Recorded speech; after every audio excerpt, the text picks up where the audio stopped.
If you know anything about me, you know I absolutely love sunflower seeds. Salted sunflower seeds, to be more precise. Can you guess what this video is about? Could it be Van Gogh's sunflowers, perhaps the most famous flowers in art history? Well, this video isn't about sunflowers, but sunflower seeds, this hard, grayish, teardrop-shaped delicacy. But one isn't enough to satiate your hunger or your craving for them. You need a lot. A sunflower seed is never alone, it's always surrounded by its identical peers. But are they really identical? Like snowflakes, there can be millions of them, but they're all, in a minute way, unique. Each and every one of them have slightly different shapes, slightly different sizes, and their white lines all have different widths. Sunflowers and their seeds, though they are meaningless to many, can also be pretty powerful to some. Weiwei is one of those people who see power in sunflower seeds. Being born the son of a prominent Chinese poet in Mao's China, he spent his childhood either in exile or even at the age of 1 in a labor camp. Here's what he saw in sunflower seeds. In the times I grew up, it was a commonplace symbol for the people. The sunflower faces the trajectory of the red sun, so must the masses feel towards their leadership. Handfuls were carried in pockets to be consumed on all occasions, both casual and formal.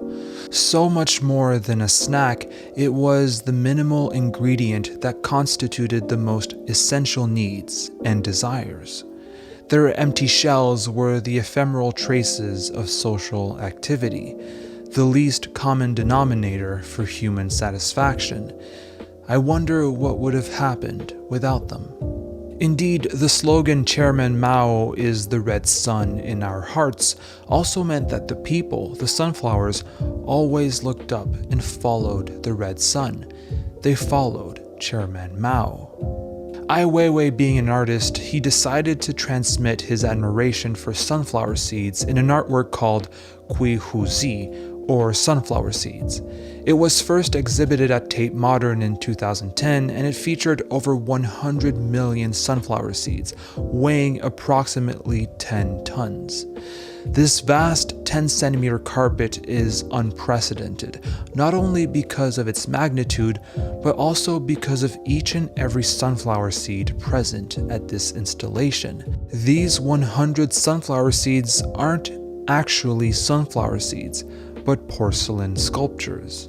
Now, there are many ways to interpret and analyze these millions of porcelain sunflower seeds. First, having all been made in China, these sculptures produced in mass quantity hint at the made in China phenomenon. The world has never seen the sort of mass production we now see in China. The standardized manufacturing of commodities has made products cheaper and more affordable, but at the same time, it, in a way, sterilized them. Things made in China are devoid of any flavor, of any taste, of any soul. Made in China has been a synonym of cheap and bland. But Weiwei's sunflower seeds aren't a product of Chinese mass production, though because of their numbers, we might believe they are. 1,600 individual artisans were hired to make these millions of seeds, and, believe it or not, they were all painted one by one, giving yet another dimension to these seeds. And this brings us to the second point this artwork brings up, the tension between the individual and the collective.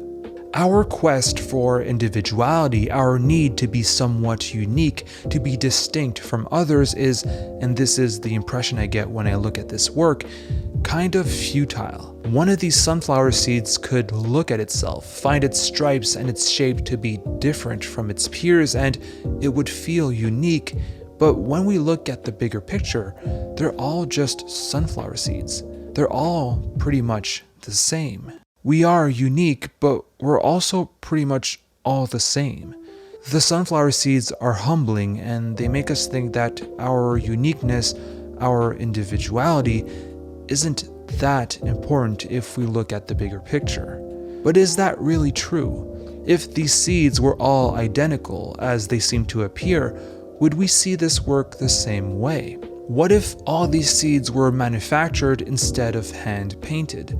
We somehow attribute a lot of importance to individuality and the small differences between these seeds, even if we don't really notice it. There is something between an isolating individuality and a sterilizing conformity, a world where we can both be unique yet share very similar, if not identical, experiences.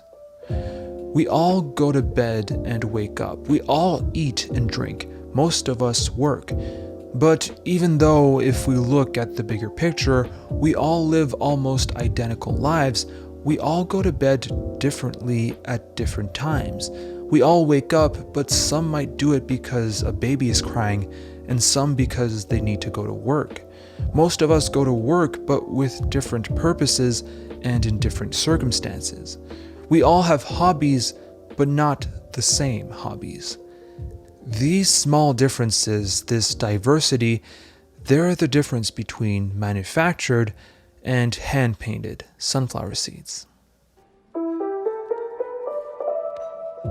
This video was pretty different and I hope you enjoyed it. Thank you for watching, thank you for liking and subscribing if you have already, and I'd like to thank especially You Design Alright, Kohler, and every other patron for supporting me. If you also want to support me and get this 6x9 postcard print, this is the last one I sent, you can check out patreon.com/thecanvas.